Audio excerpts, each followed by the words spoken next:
The neon lights of the city hummed under a starless sky, casting long shadows down the narrow streets. The air was thick with the buzz of distant conversations and the sound of passing hover cars. Crowds of people moved through the streets, each lost in their own world, but nobody really paid attention to the two figures standing at the corner of a fast food stall.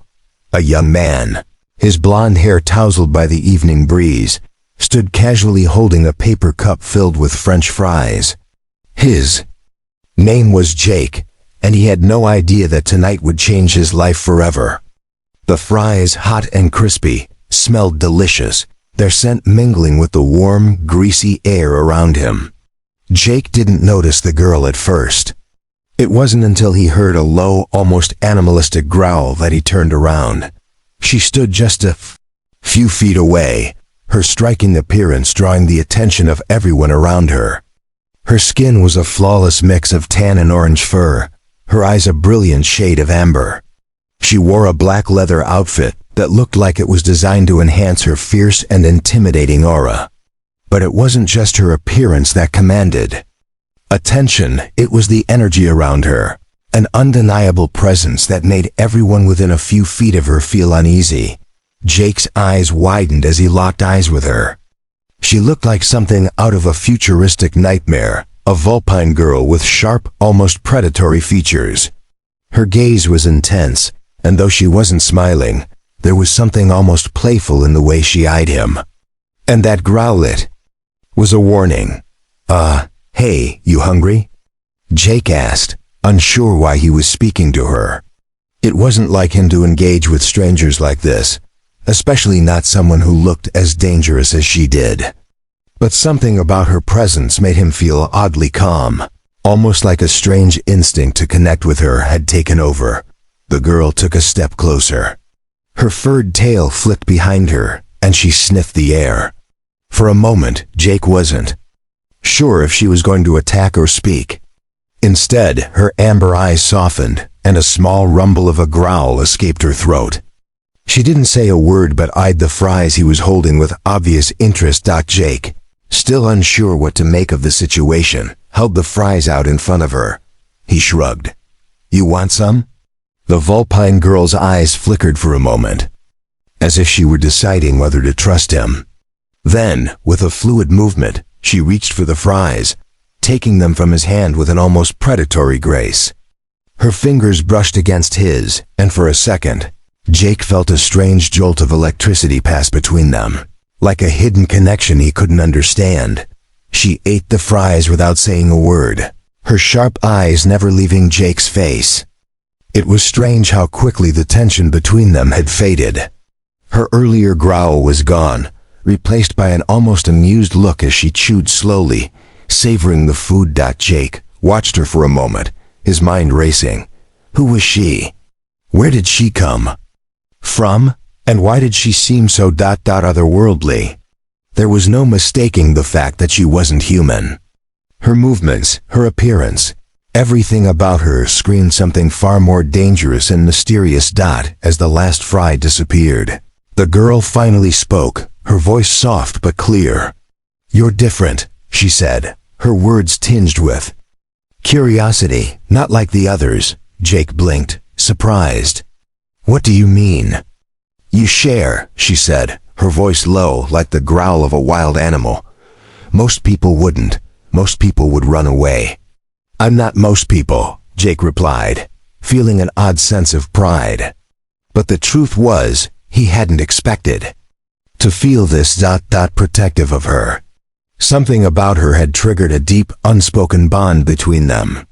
It was confusing, and Jake didn't quite know how to process it. For the first time since she'd appeared, the girl's expression softened slightly. "I'll stay close," she said, almost as if making a promise. "No one will touch you now." Jake looked at her, confused. "What do you mean, no one will touch me?" But before he could get an answer, the girl's eyes narrowed, and she growled once again, a deep, warning sound that echoed through the streets. Jake turned to see a group of men approaching from behind them. They didn't seem to notice the tension in the air, laughing and joking among themselves as they drew closer. The girl's growl deepened, her posture stiffening as she stepped in front of Jake. Her amber eyes gleamed with warning, and Jake could almost feel the electric charge in the air between them. "Stay back," she hissed. The men stopped in their tracks, their laughter dying out as they looked at the girl. She was still standing between them and Jake, her stance unyielding. Jake didn't know what was happening, but he could feel a sense of danger building in the air. One of the men sneered, taking a step forward. "What's your problem, girl? We're just passing through." The girl's lips curled into a snarl, revealing sharp, pointed teeth. "I shared my fries with him," she said, her voice low and dangerous. "That means he's mine." The men looked at each other, uncertainty crossing their faces. They could feel it too, the strange energy radiating from the girl. But before they could make a move, the girl growled again, louder this time. A fierce warning that sent a chill through the air. The men hesitated, fear slowly creeping into their eyes as they backed away. Jake's heart pounded in his chest as the girl turned back to him. "You are not alone now," she said quietly, her gaze softening ever so slightly. Jake didn't know what to make of this strange encounter. But one thing was clear. His life was never going to be the same again. Jake's heart was still racing as the men retreated into the shadows, their laughter replaced by uneasy glances. He didn't know whether to feel relieved or scared. What had just happened? Who was that girl, and why had she protected him? He stared at her, still processing everything. She stood tall, her amber eyes glimmering with an intensity he couldn't quite understand. Her Vulpine features made her seem alien, but there was something else in her gaze, something that felt strangely familiar. Like they had known each other for far longer than the few minutes they'd just spent together. But that wasn't possible. He'd never met anyone like her before. She turned to face him, her tail flicking behind her as if she were thinking, weighing her next words carefully. Jake opened his mouth to ask a question, but before he could, she spoke first. "Don't ask questions yet," she said, her voice firm but oddly comforting. "You'll understand soon enough." Jake frowned, trying to piece everything together. "What do you mean, soon enough? What's going on?" Her lips curled into a half-smile, the growl from earlier now completely gone, replaced by something less threatening. "You've been chosen." "Chosen?" Jake repeated, unsure if he had heard her right. "Yes," she nodded slowly, her gaze unwavering. "The fries, they were more than just food. You didn't realize, but when you shared them with me, it linked us. There's something about that connection. Something only a few can understand." Jake blinked, still not fully grasping what she was saying. "Wait, hold on. What are you? You're not human, right?" Her ears twitched slightly at the question, but she didn't seem offended. "No, I'm not. I'm from a place far beyond your world. I'm a Vulpine." She glanced around, then lowered her voice to a near whisper. "We've been watching you. All of you." The words hit Jake like a bolt of lightning. His mind struggled to keep up. "Watching us? Who? You and who else?" "The others, the ones like me. We're scattered across your world, hidden in plain sight. But soon, you'll know the truth." She stepped closer, and for a moment, Jake felt a sense of urgency in the air. "But it's dangerous. You'll need to trust me." Jake took a step back, trying to process everything.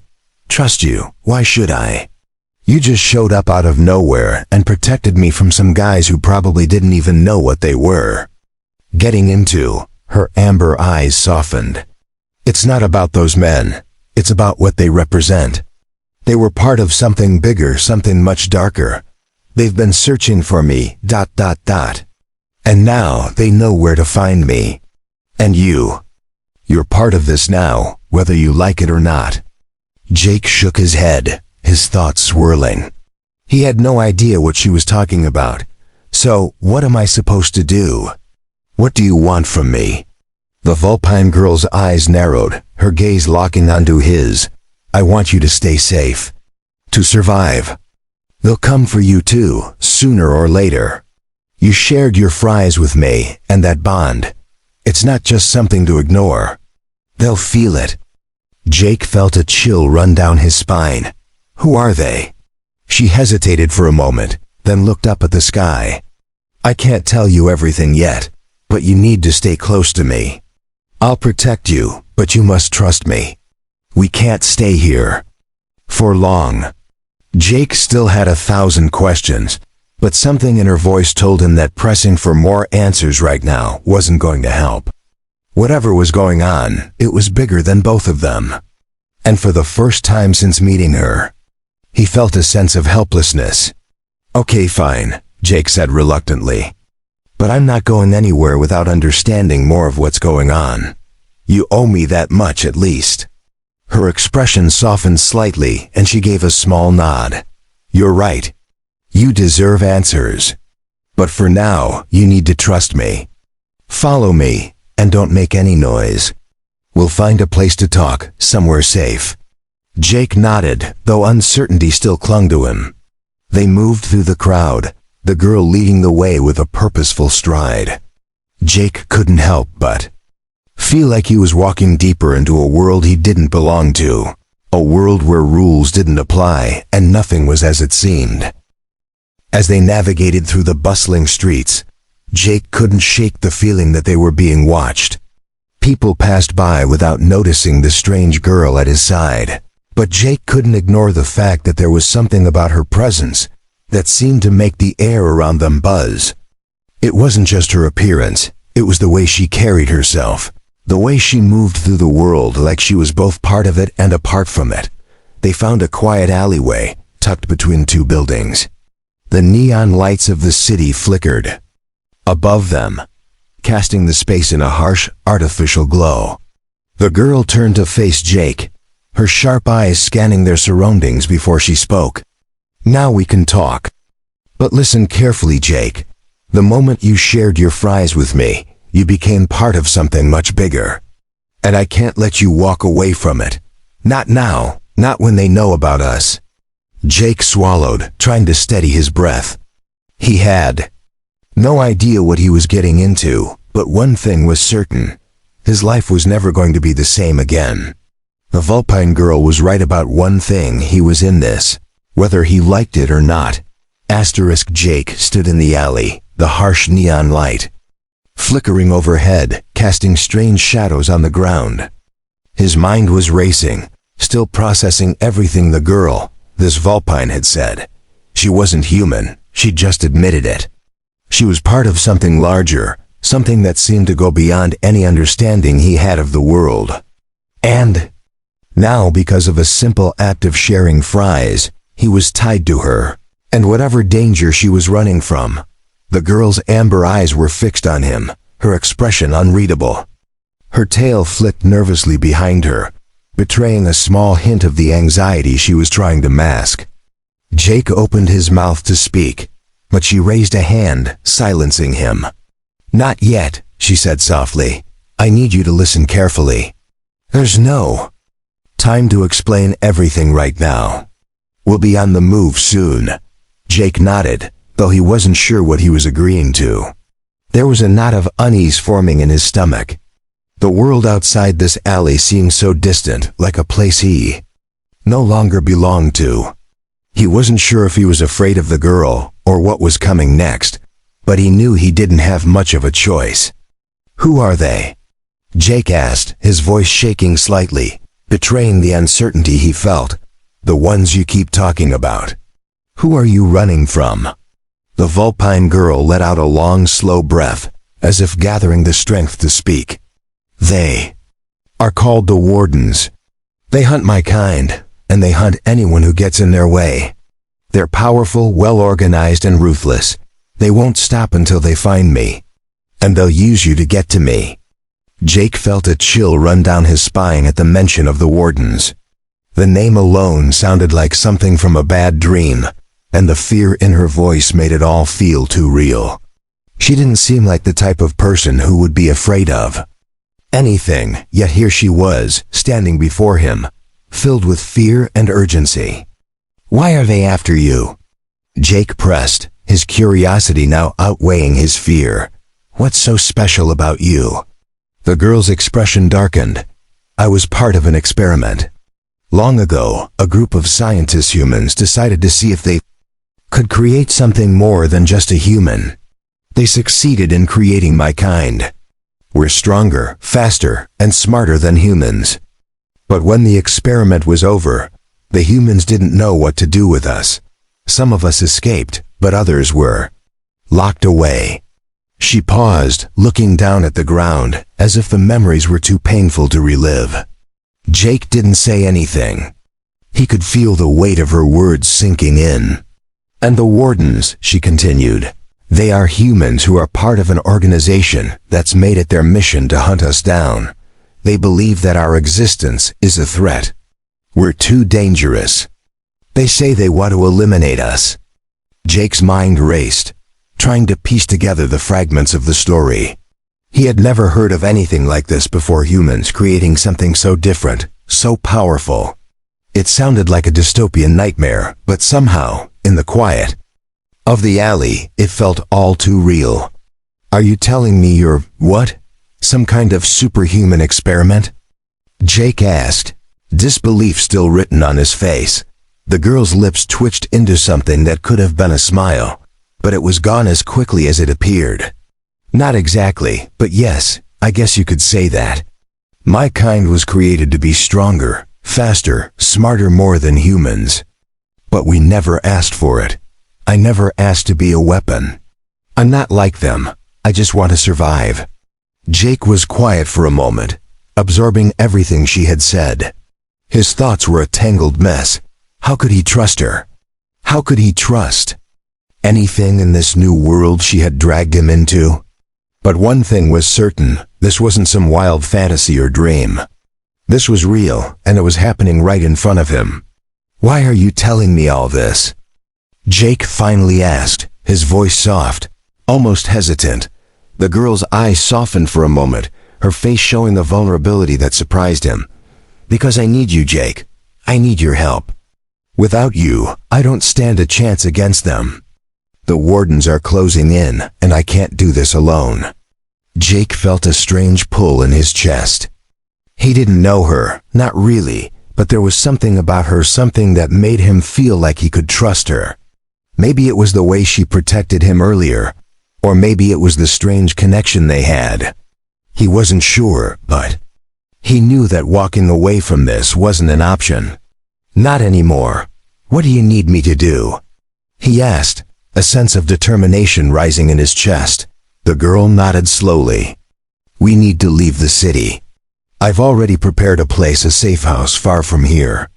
But the Wardens won't stop searching for us, and you'll be a target too, just because you're with me. So we have to move quickly and stay hidden." Jake felt his heart race again. There was no going back now. He had already crossed a line. Whatever was out there, whatever danger awaited them, it didn't matter. He was in this, and he wasn't backing out.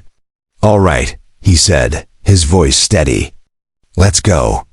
The girl gave a nod of approval, and without another word, she turned, her leather-clad form slipping into the shadows. Jake followed close behind, his mind a whirl of questions and fears. The street outside the alley was now a different place, one filled with hidden dangers and secrets he had yet to uncover. As they walked, Jake glanced back over his shoulder. The city was still the same, but to him, it had already begun to feel like a different world. The world he knew was slipping away, and in its place was something darker, more dangerous. And as much as he tried to convince himself that he wasn't afraid, deep down, he knew they were being watched. The Wardens were coming. Jake's feet echoed on the pavement as he followed the Vulpine girl through the winding alleys of the city. Her movements were quick and purposeful, her keen senses alert to every sound, every change in the atmosphere. It was as if she knew the city's rhythm like the back of her hand, every corner, every hidden exit, every place that offered safety. Jake, on the other hand, felt out of place. unsure of where he was headed or what awaited them. The city, which had once seemed so familiar, now felt like a maze of danger. The people, the neon lights, the noise, it was all different. He couldn't shake the feeling that he was being watched, as if the shadows themselves were aware of his every move. And it wasn't just his imagination. He could see the occasional glimpse of figures lurking in the corners of his vision, quickly vanishing as soon as he tried to focus on them. "You're being paranoid," he muttered under his breath, trying to reassure himself. The Vulpine girl, who had been walking a few steps ahead, glanced over her shoulder. "No, you're not. They're close." Jake's stomach twisted at her words. "The wardens?" he asked, his voice barely above a whisper. She nodded, her expression grim. "They've started their search. And they're not going to stop until they find me. They know we're in the city. They're probably already tracking us." Jake's heart raced. "But how? They can't have found us already, can they?" "They don't need to find us directly," she explained, her voice tense. "The wardens have technology that tracks the energy signatures of beings like me. It's only a matter of time before they pick up on our trail. Once they do, it's over. They'll know exactly where we are." Jake couldn't wrap his head around it. "So they're tracking us through energy?" She nodded. "It's complicated, but yes. My kind, we emit a unique energy signature. It's like a beacon to them. The moment we're near a warden, they can detect it. And it's not just me they're after. They're hunting anyone who's connected to us." A chill settled over Jake.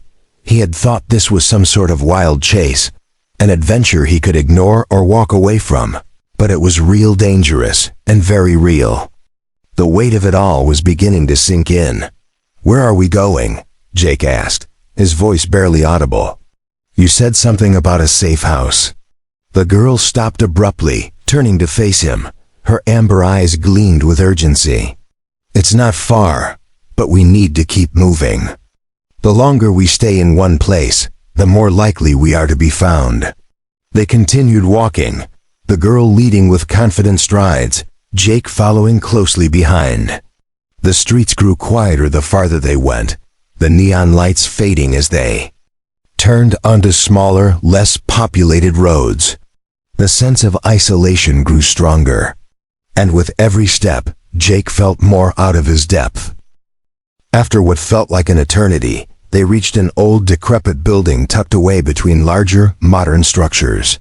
The building looked abandoned, its walls crumbling, windows dark. The Vulpine girl stopped in front of a rusted door and placed her hand on it. A series of clicks echoed from within, and the door slowly creaked open, revealing a dimly lit interior. "Welcome to the safe house," she said, her voice low. "It's not much, but it's enough to keep us hidden for now." Jake stepped inside, his eyes adjusting to the low light. The room was small, sparse, with only a few pieces of old furniture scattered around. There was a small table in the center, covered in papers and devices Jake didn't recognize. The air smelled stale, but there was a faint scent of something else, something like burning incense or herbs. The girl moved toward the back of the room, flipping a switch that turned on a faint overhead light. "We'll need to keep the lights dim," she said. "The wardens can track heat signatures as well. Too much light, and they'll know exactly where we are."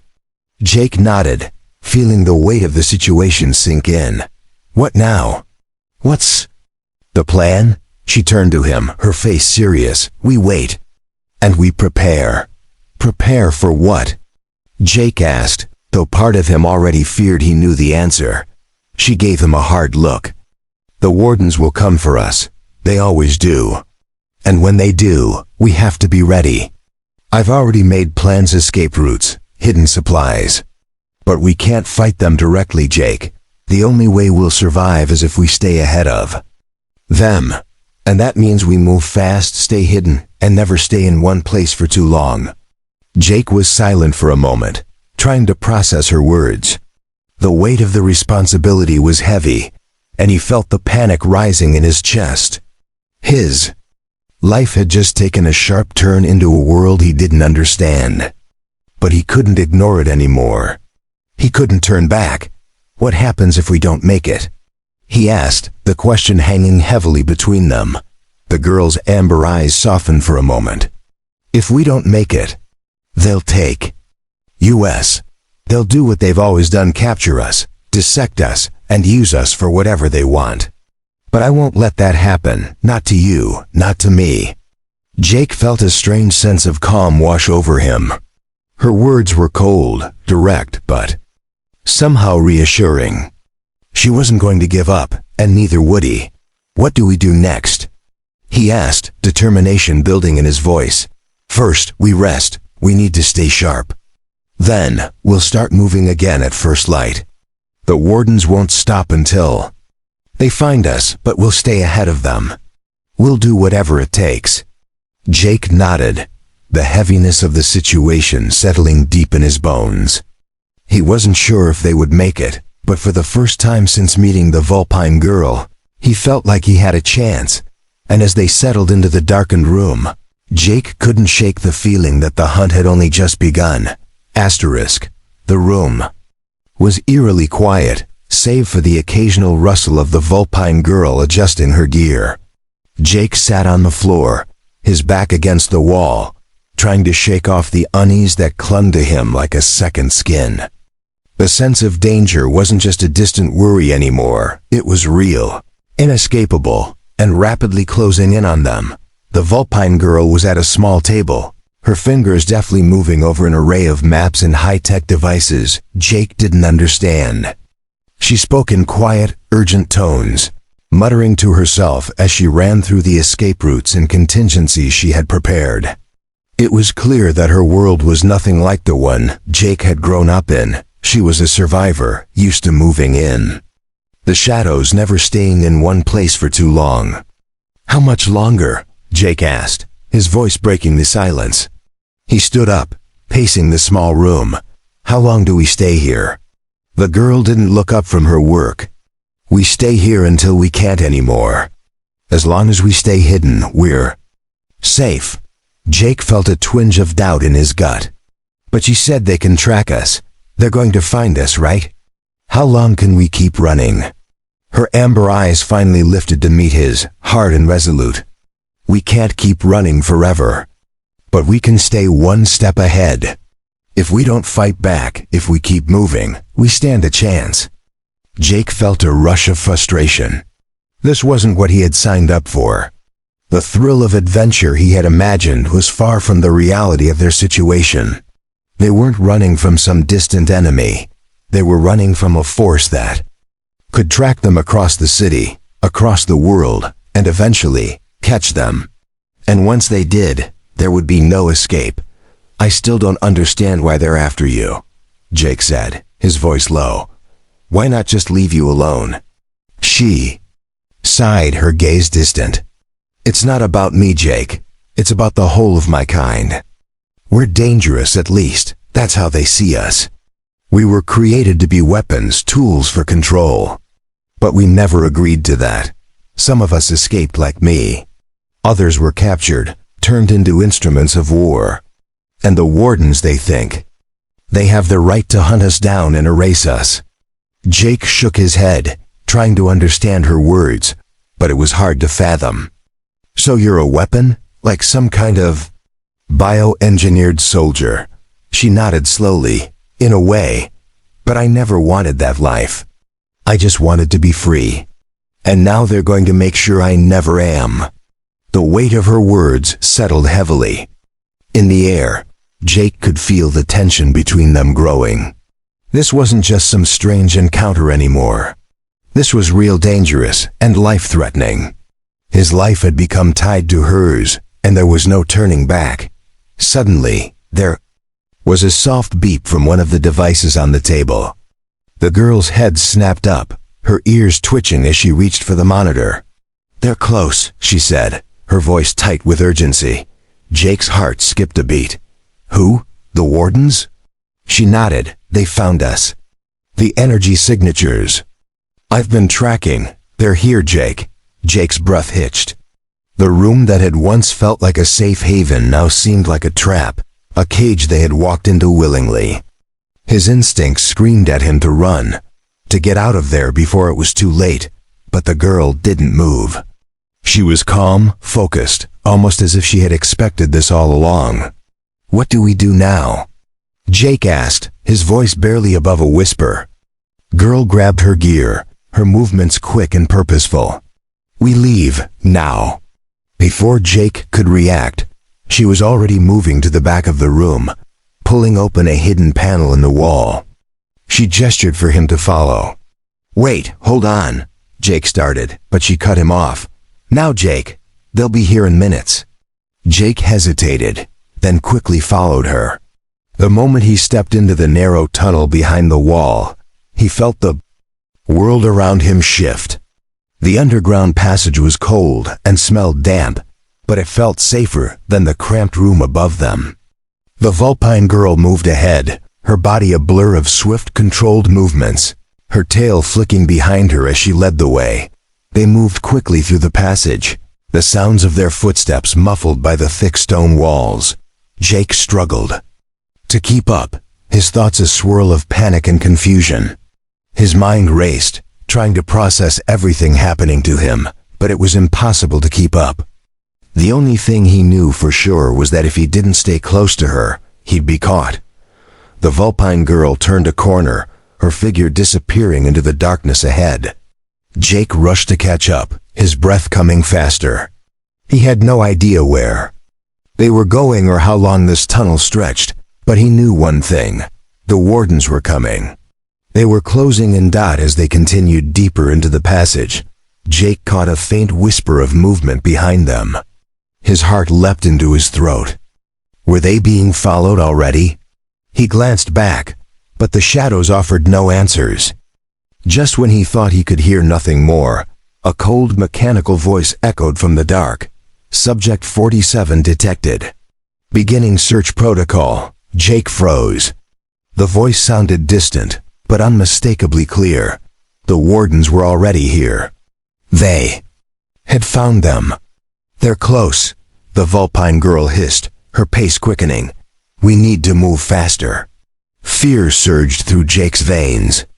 Every step they took felt like they were running from something far worse than just a group of soldiers. They weren't just being hunted, they were being erased. As the sound of heavy boots echoed behind him, Jake felt the weight of his new reality settling around him. This wasn't just a chase anymore, it was a battle for survival. The tunnel twisted and turned beneath the city like some forgotten underworld, its walls cold and unforgiving. Every footstep Jake took echoed in the darkness, and despite the girl's confident stride ahead of him, the growing sense of dread wrapped around his chest like a vice. The tunnel felt endless, a place where time and space seemed to blur. He tried to focus on his breathing, to calm the hammering of his heart, but the closer they got to the end of the passage, the more oppressive the air felt. Behind them, the faint sound of boots echoed through the narrow passageway. The wardens were relentless, their search already well underway.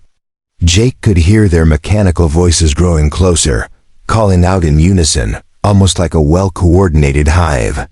Subject 47 detected. Engage search protocols. Scan for heat signatures. The girl's ears twitched at the sound, her eyes narrowing.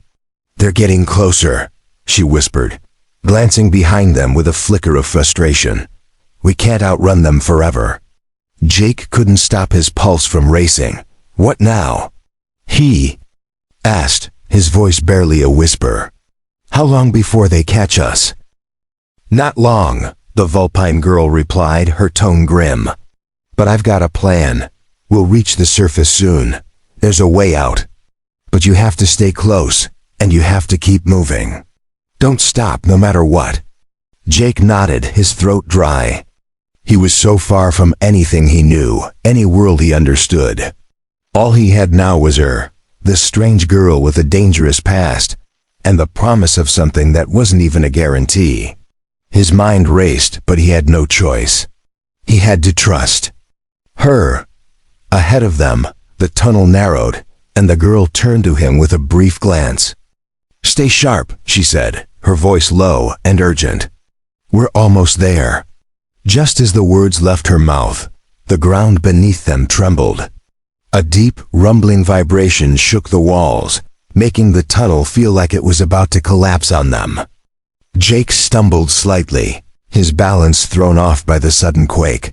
The Vulpine girl stopped dead in her tracks, her ears flicking with alertness. "Move!" she shouted, grabbing Jake's arm and pulling him forward. Jake barely had time to react as a massive explosion rang out from above. The sound was deafening, followed by the screech of twisting metal and the pounding of the earth. The tunnel shook violently, debris falling from the ceiling, and Jake had to duck just to avoid being struck by the falling rubble. Panic surged through him, his breath catching in his throat. The Vulpine girl pushed him ahead, her strength surprising him as she forced him down the winding path. "Go, keep moving," she yelled, the urgency in her voice clear. Jake didn't look back. He didn't need to. The explosion had sent a wave of dust and debris rushing through the tunnel. But it wasn't just the blast that terrified him. It was the unmistakable sound of mechanical whirring, followed by the unmistakable footfalls of armored soldiers advancing rapidly through the tunnel. "We're running out of time," Jake shouted, his voice ragged with panic. The Vulpine girl didn't answer. Her face was a mask of concentration as she darted ahead, leading him deeper into the twisting passage. They turned sharp corners, climbed up uneven stone steps, and navigated through tight spaces, but the footsteps of the wardens were relentless, echoing closer and closer with every second. Just when Jake thought he couldn't take another step, the passage opened into a cavernous space. The girl skidded to a halt and looked around, her eyes scanning the area for an escape route. "We're here," she said, her voice calm, but Jake could hear the underlying strain. The space was large, dimly lit by flickering lights that barely illuminated the edges of the cavern. There was a large metal door at the far end, rusted and old, but it was their only chance. Without waiting for Jake's response, the girl sprinted to the door, her movements fluid and quick.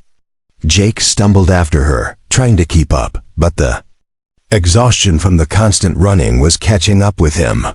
His lungs burned with each breath, but he didn't stop. The girl reached the door and slid something out from beneath her coat, a small, high-tech device that she quickly attached to the lock mechanism. She pressed a button and there was a soft beep. The door rattled, then slowly it creaked open, revealing a dimly lit alley beyond. "Hurry," the Vulpine girl hissed, motioning for Jake to follow her. Jake ran up to her, but before they could step through the door, the sound of soldiers' voices echoed through the cavern. The wardens were almost there. "Subject 47 identified. Terminate on sight." A cold chill ran through Jake as he felt the air shift. They were closing in, and they were close, too close. The girl pulled him through the door just as the sound of boots echoed louder. The metal doors slammed shut behind them with a resounding thud. The Vulpine girl didn't waste any time. She grabbed Jake's arm and pulled him down the alley, her speed increasing as they made their way toward the street. Jake's breath came in sharp gasps, but he could feel the adrenaline kicking in. This wasn't over yet. They had made it through. One escape, but the real test was still ahead. They had to get out of the city. They had to find safety wherever that was. As they ran through the alley, Jake dared a glance behind them. In the distance, a faint flicker of lights could be seen from a high-tech vehicle, one of the warden's surveillance drones, hovering above, scanning the ground for any sign of movement. The Vulpine girl glanced at the drone, her eyes narrowing. "They won't stop," she said, her voice steady despite the situation. "They'll keep hunting us until we're dead." Jake felt his pulse quicken. "Then we can't stop," he said, determination burning in his chest. "We have to keep going." The girl glanced at him, an unreadable look in her eyes, before nodding. "Then we run. We don't stop. Not until we're far from here." And so they ran. Jake's legs burned with every step. He barely had time to process the events that had just unfolded. There was no time for panic, no time to question what was happening. All he could focus on was the girl in front of him, her movements swift and decisive, leading him through the city's underbelly like a guide through a nightmare. The sounds of the wardens were still echoing in the distance, their pursuit relentless, but for now, they were still ahead. They turned another corner, the cityscape opening up into a more desolate part of the city. Old warehouses and abandoned structures loomed overhead, silent but imposing. The familiar neon glow of the city was replaced by the cold, empty darkness of a forgotten district. "This is it," the Vulpine girl said, her voice steady despite the exhaustion. "We have one shot." Jake's breath came in ragged gasps. One shot at what? He managed to ask, the confusion still lingering in his mind. He had no idea where they were going, but it didn't matter anymore. He had come this far with her, and he wasn't about to turn back now. The girl's eyes flashed with determination. "The wardens won't stop, but we can stop them. We're going to make our stand here. If we don't, they'll follow us wherever we go. They'll keep hunting us until they have me and you, both of us. No more running." Jake's heart skipped a beat. "You want to fight them? Head on?" She gave him a sharp look, her amber eyes gleaming in the dim light. "We don't have a choice." The sound of mechanical whirring filled the air. It was distant, but growing louder, and Jake could feel the hairs on the back of his neck stand up. The wardens were closing in. They weren't far now. "You ready?" the girl asked, her voice softer now, almost as if she were reassuring herself as much as him. Jake swallowed, the weight of the moment sinking in. He wasn't a soldier. He wasn't trained for this. But for reasons he couldn't explain, standing here with her felt like the right thing to do. He didn't want to be hunted any longer. He didn't want to run. "Yeah," he said, his voice steady despite the fear coursing through him. "I'm ready," she nodded. "Good, stick close." They entered a small, dilapidated building at the edge of the district. It was nothing more than a shell-broken windows, cracked walls, an old concrete floor littered with debris. The girl moved swiftly, setting up what looked like a series of makeshift defenses.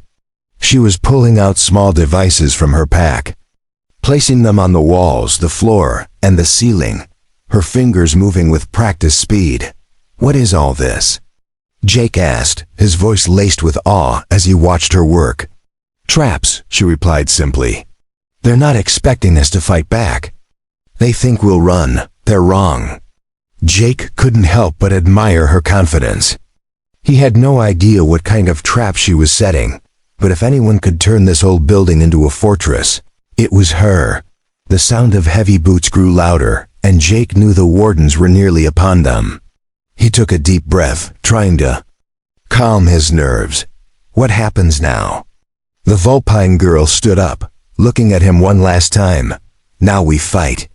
We make sure they never come back for us." There was a tense silence, and for a moment, it felt like time itself had stopped.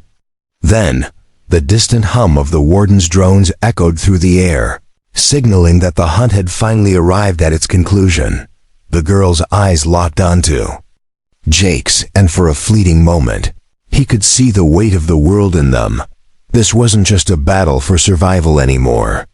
It was a stand for freedom, for everything she had lost and everything she was willing to fight for.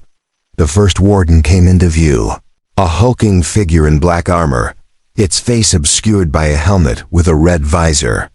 It moved with robotic precision, scanning the surroundings with a high-powered rifle in hand. It was followed by others, more wardens emerging from the shadows, weapons drawn and ready. Jake's heart raced. They were here. Before the wardens could advance further, the Vulpine girl sprang into action. She moved faster than Jake could track, her body flowing like water as she triggered one of the devices she had planted. The ground beneath them shifted, and a loud snap sounded as a net of energy shot out. entangling the first warden's legs. The soldier fell to the ground with a heavy thud. Jake watched in awe as the girl took advantage of the distraction, her tail lashing behind her as she grabbed a weapon from the debris around them. It was an old, modified rifle, but it looked like it had seen some use. She aimed and fired, the blast sending another warden stumbling backward. "Stay low," she shouted to Jake as she fired again, this time hitting the control panel of a nearby wall. The wall sparked, and a heavy gate slammed down, trapping the remaining wardens behind it. The noise of battle echoed through the air, distant gunfire, the crackle of energy shields, and the deep, mechanical growls of the wardens. Jake could hear the pounding of his own heartbeat in his ears, but he was still standing. The girl had given him the confidence he never knew he had, and now he found himself pulling his own weight in this fight.